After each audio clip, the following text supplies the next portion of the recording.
Actu 7 jours. Revue de la presse les 7 derniers jours au cœur de l'Afrique. Actu 7 jours. Une collaboration Radio Mboté et le journal en ligne www.congoindépendant.com.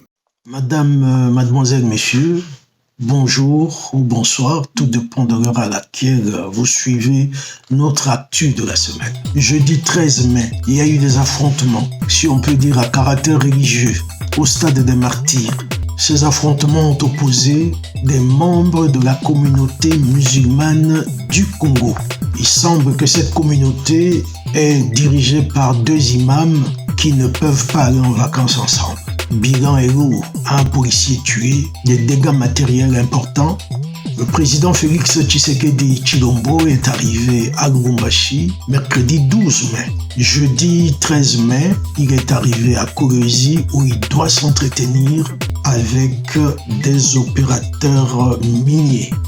Dans la province de Tanganyika, il y a des chefs coutumiers qui accusent, à tort ou à raison, la députée nationale Jeannette Kabila d'entretenir une milice armée composée de pygmées qui seraient habillés en tenue des forces armées congolaises. Actu 7 jours. Affaire Matata ou affaire Bukangalonzo, les autorités judiciaires demandent d'entendre l'ancien Premier ministre Augustin Matata Ponyo. Une demande de levée de ses immunités ont été formulées au Parlement afin que les deux chambres, le Sénat et l'Assemblée nationale, se réunissent en congrès pour lever les immunités de cet ancien Premier ministre sur l'affaire relative à la gestion du parc agro-industriel Bukangalonzo. Actu 7 jours. Certains milieux internationaux, des ONG et des médias internationaux continuent à faire un mauvais procès contre les gouverneurs militaires nommés par le chef de l'État congolais au Nord Kivu, le général Constant Ndima, en Ituri, le général Johnny Luboya-Nkashama. Les deux sont présentés comme des anciens rebelles, ce qui est en partie vrai. Il semble qu'ils soient épinglés dans un rapport rédigé par des experts de l'ONU. Actu 7 jours.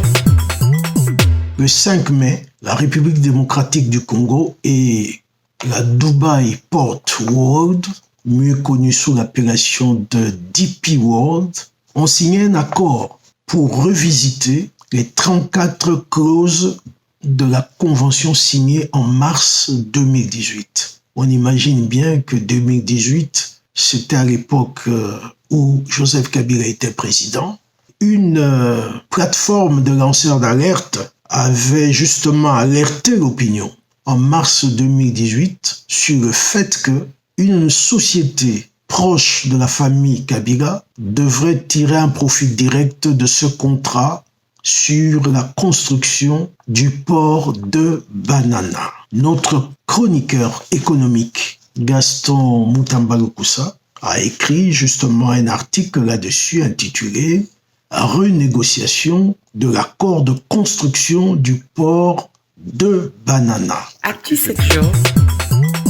10 jours après la proclamation de l'état de siège en Ituri et au Nord Kivu, le président Félix Tshisekedi est sur le point, si ce n'est pas déjà fait, de remporter la bataille de l'opinion. De manière générale, la population congolaise, dans sa grande majorité, appuie l'idée de la proclamation de l'état de siège. Cet appui s'est illustré aussi par le collectif des anciens présidents des chambres du Parlement, c'est-à-dire le Sénat et l'Assemblée nationale, qui ont apporté leur soutien au président de la République.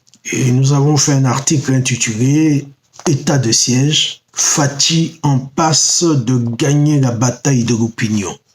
Mais le mais là sous-entend qu'il lui reste maintenant à gagner la guerre. Actu 7 jours.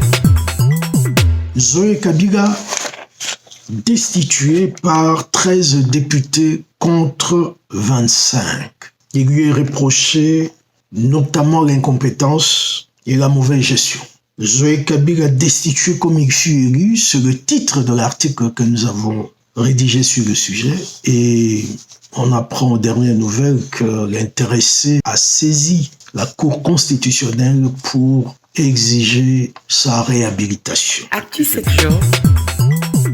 Dans une interview accordée à notre journal, c'était le 1er mai, l'analyste politico-économique belgo-congolais Patrick Yogo Mazando a exhorté les nouveaux membres du gouvernement à donner un signal fort en déposant leur déclaration de patrimoine comme l'exige au demeurant l'article 99 de la Constitution.